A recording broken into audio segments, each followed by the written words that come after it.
Hi, my name is Lynn D. Jung, and I'm one of NaNoWriMo's YouTube guides this year. I'm an author-tuber, a science fiction, fantasy, and horror writer, and today I am going to share 5 tips for building a richer fantasy world. So these are going to be tips centered around what you can do in the actual text, in the prose of your short story, novel, novella, whatever, to really bring those world-building details that you've probably spent a ton of time on to life in the story itself. If you are a newer writer, or even if you're a seasoned writer, one of the main ways that people might go about introducing the world-building details to their story is through info dumping. Info dumping is the practice of writing long paragraphs, particularly ones that feel sort of out of sequence with the rest of the story and might feel a little bit jarring to the reader, that just lay out all of the world-building details. Just dump that information. This is a perfectly normal instinct to have as a writer. You want to share that information, you want the readers to know what they're getting into, especially at the beginning of the story during Act 1. If you've encountered this in a book before, you know that it can be jarring, like I said, and it can kind of take you out of the story. Also, it's hard to actually retain information when it is info dumped. Unless it's like a particularly startling detail, you're probably not going to actually remember most of what has been shared, and you might even skim over that paragraph or paragraphs. So I'm just going to share some of the ways that I try to avoid info dumping, but still introduce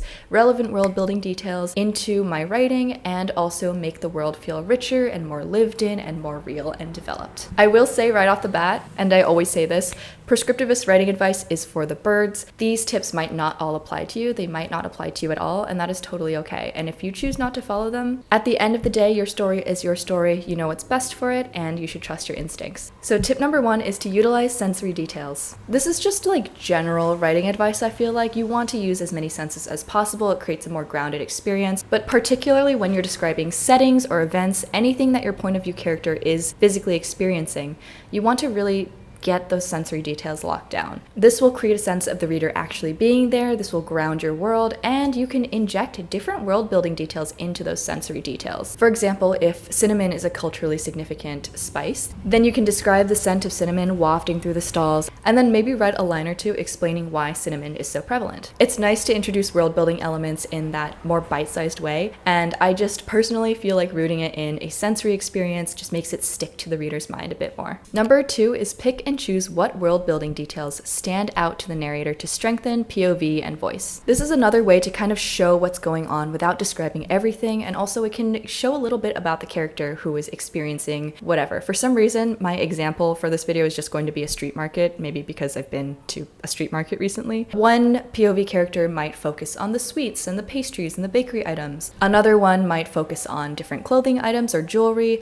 and another one might find that one little mysterious corner where some like old lady is selling magical trinkets. Number 3 is to try to come up with unique physical features for your cities, towns, etc. I think this is particularly helpful if you have a setting with multiple locations. This could be something naturally occurring, like a different type of climate that sets it apart, or it could be man-made. It's not a must, but if you have multiple significant cities or towns or locations going on, it could be helpful to just differentiate them. Also, a uniquely imagined setting is just better, it's more fun, and you can also tie in that unique physical characteristic into the identity of the people who live there or the culture.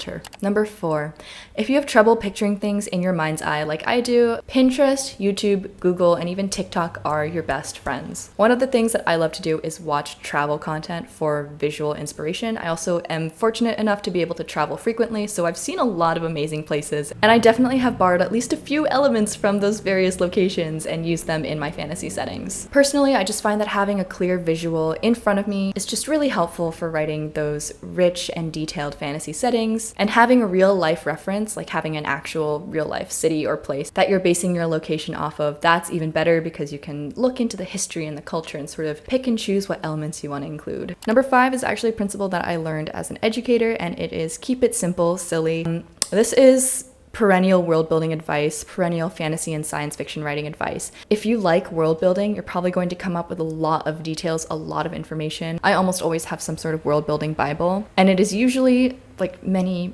pages long. And the thing is that not all of that information is going to be relevant to your story, and it doesn't mean that you've wasted time coming up with it. It means that you spend a lot of time exploring this world, and now you're going to tell a story set in it. And if you have that extra information, even if you don't directly include it on the page, I feel like it still shows through. It still shows through that you cared enough about this world to build it up so much. But at the end of the day, the rule when you're actually writing your story is to keep it simple, silly. Don't include too much information that isn't directly relevant relevant to the character and the story. I think this is why a lot of first-time fantasy writers write books that are 200,000 to 300,000 words long. And with that, that is the end of today's video. I hope these tips helped you in some way. Good luck with the last stretch of NaNoWriMo, and I will see you guys next time. Bye.